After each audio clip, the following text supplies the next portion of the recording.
तो relevant issue could be जाओ and जाओ फॉर, और दूसरा इशू है जो लोगों को लग रहा है DIN number, which is very very important before I go to further studies. जाओ फॉर पे दो तीन इश्यूज, अजय भाई कुछ ऐड करना हो तो प्लीज ऐड कर दीजिएगा इस जी। कंटेस्ट में।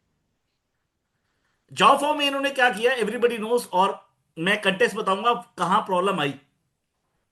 सर जॉब फॉर्म के अंदर 151A was amended in way back in 2021 के अंदर अक्टूबर में, जब 2 लाख एक्ट आया था उसके साथ अमेंडमेंट करी। अमेंडमेंट तक कोई दिक्कत नहीं थी, दिक्कत थी जब 29 मार्च 2022 को सीबीडीटी ने एक नोटिफिकेशन पास किया और सर्टिफिकेट नोटिफिकेशन में लिख दिया। और क्योंकि जॉब 151A टॉक्स अबाउट करता था 148 के नोटिस के बारे में भी, तो इस नोटिफिकेशन द्वारा 29 मार्च 2022 के बाद जो जो नोटिस आना था उसको हर व्यक्ति ने हाईकोर्ट में चैलेंज किया। और बहुत सारे हाईकोर्ट में, मैं स्पेशली बता देता हूं, Punjab high court, Bombay high court, Telangana Telangana high court, और ऐसे एक दो हाईकोर्ट और है जहां पे आज की डेट में जो आर्गुमेंट हो रहा था वो सिर्फ ये हो रहा था। मान लीजिए विनय जी जज है, विनय जी के पास हम सिर्फ ये बोलते थे सर ये 148 का नोटिस सर जाओ द्वारा इशू हुआ है, फॉ द्वारा नहीं हुआ। तो कहते हैं अच्छा वो कवर्ड मैटर, गेम खत्म। प्लीज अप्रिशिएट कीजिए इन्होंने क्या किया, एक अमेंडमेंट करी बाय पुटिंग 147A। सब कह रहे हैं कि रेट्रोस्पेक्टिव अमेंडमेंट हो गई for the removal of doubts, और लिखा हुआ है फ्रॉम 2021 से पढ़ा जाएगा।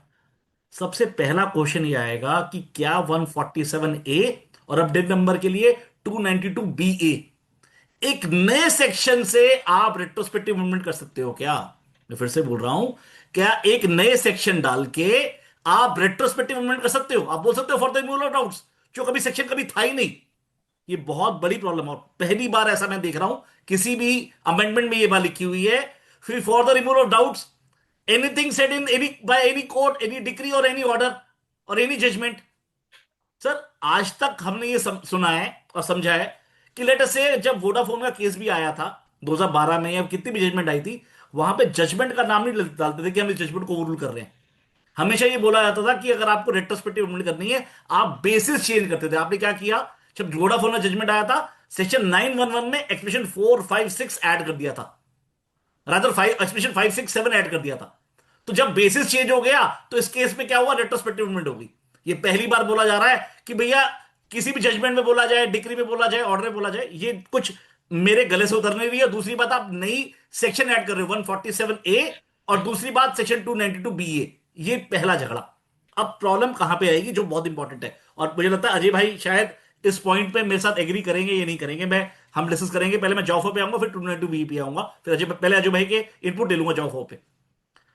क्वेश्चन ये है सर, हुआ क्या कि जब हम इनकम टैक्स में रेट डालते थे in relation to Chandigarh high court, Bombay high court, Telangana high court, तो कुछ लोगों ने क्या किया sir, due to any reason, could be money, could be any difference, they hired any advocate, और उस व्यक्ति ने सिर्फ क्या किया, इवन तो वो टैक्स लॉयर है या नहीं है, वो सिर्फ जाओ फाओ का मैटर बोलता था, और जाओ फाओ का मैटर बोल के सर वहां पे आर्ग्यू करता तो केस बढ़ जाता था।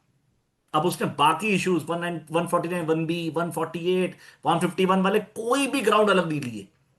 अब होगा क्या, क्योंकि अमेंडमेंट हो गई, और मैं मान के चल रहा हूं, हाइपोथेटिकली मान के चलते हैं कि 147 की जजमेंट रेट्रोस्पेक्टिव जजमेंट अमेंडमेंट ठीक है, तो क्वेश्चन उठता है उस रेट का क्या होगा।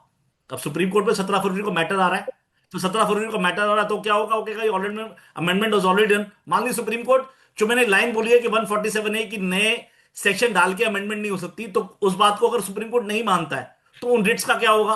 काइंडली अप्रिशिएट, उन सारी रिट्स में रेस जुडिकाटा लगेगा। मतलब रेस जुडिकाटा का मतलब अब आप दोबारा रिट फाइल नहीं कर सकते।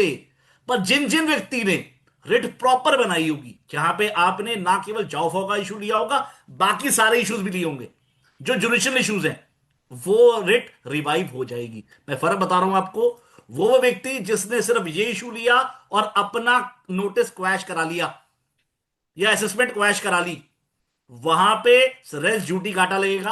पर जहां पे आपने ऑलरेडी रिट के अंदर सर सारे इश्यूज उठाए होंगे, तो वो अगर वो पर्टिनेंट इश्यूज होंगे, चाहे 1/2011 वाले हो, चाहे 149 1B वाले हो, चाहे आपके बुक्स अकाउंट डॉक्यूमेंट्स है नहीं, जो सारी चीजें हो, अगर वो सब उठाए हुए हैं तो ऐसे केस में वो रिट रिवाइव हो जाएगी। पहला इशू। अजय भैया कुछ इशू इसमें कुछ बोलना चाहते हैं तो